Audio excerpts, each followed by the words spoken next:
Happy Thursday. Happy Thanksgiving. Today is Thursday, November 26, 2020. And of course, that's Thanksgiving. And our daily Bible readings for today.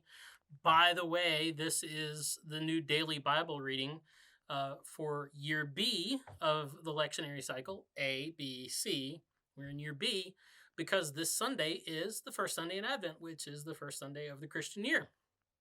And like I've said before, Thursday through Saturday's daily Bible readings get you ready for Sunday's lectionary text. So anyway, without further ado, today's daily Bible readings come to us from Psalm 81 through 7 and then 17 through 19, Zechariah 13, 1 through 9, and then Revelation 14, 6 through 13, which, like, odd. Why Revelation when we're getting ready to celebrate Christmas? Well, because we're actually in the season of Advent, and we're waiting for the coming of Christ. Remembering the first coming, waiting for the second coming. It's a new Advent, right? Anyway, I'm going to look at Revelation 14, 6 through 13, and I'm going to talk about working for a living, or the idea of that there's no rest for the wicked. So working for a living, we kind of live in a culture of work right now, don't we? I mean, it's fitting that I should talk about this on Thanksgiving Day because it's this festival day.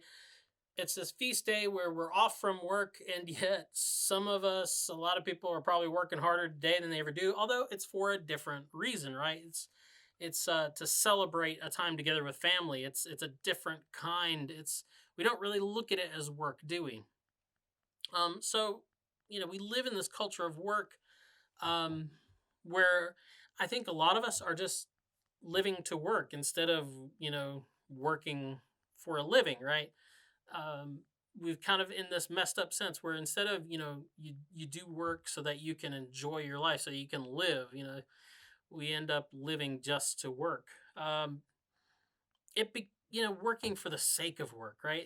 We live in a culture where people brag about how much they work, right? To the detriment of everything else. It becomes part of our identity. We work because we don't know what else to do or to be or to do with ourselves or to be by ourselves. And perhaps it's become work has become the replacement for who we should be. Maybe it's become the replacement for who you think you should be, or maybe you don't know who you should be, and so you just work for the sake of working instead. We lift it up to be the greatest good of all, right? And we do that at the expense of all other goods in our life. Family, friends, relationships with family and friends, and most importantly, our relationship with God. And let's talk about that. What is it that God calls us to do? What's God's view on work? Well, I would point out that, we call him the Lord of the Sabbath, right? Jesus uses that term. You hear Lord Sabaoth. God calls us, first of all, let's look at the things he calls us to do. He calls us to rest in him, calls us to dwell in him, calls us to contemplate him, calls us to praise him, to celebrate him, to give thanks to him, right? Because he is the God of leisure, right? That leisure is kind of a bad word, right? We just think of it as sitting around doing nothing. That's really not what it means. He is the God of leisure. He's the God of the festival, right? He's the one in the Old Testament who institutes festivals and high holy days. He is the God of the hospitable table, which is important because it's Thanksgiving, right? We're all getting ready to sit down to a hospitable table. He's the God of Sabbath, like I said. And because that means offering rest and leisure in contemplation of the good that is God and his creation. There's a guy named Joseph Pieper, and I'm sure I've used this quote before here in the past year on the daily Bible readings, but it's really good, so I'm going to use it again. Sorry. But as Pieper says in his book, Leisure, the Basis of Culture, he says, and we may read in the first chapter of Genesis that God ended his work which he had made, and behold, it was very good. In leisure, man too celebrates the end of his work by allowing his inner eye to dwell for a while upon the reality of the creation. He looks and affirms it is good. And so the point isn't that you shouldn't work at all or that work is all bad or always bad. But it has to be held in context. The point of your life is not simply to work. You work so that you can enjoy life, right? And if work is keeping you from enjoying the good of life that God really intended you to enjoy, or if you're doing it just because you don't know what else to do, or you're working incessantly to avoid God or to avoid the things, the duties that God really does have for you, then that's a problem. And that's a far cry. The God that we celebrate, and the people that God calls us to be, it's a far cry from the beast of Revelation that we see here in chapter 14.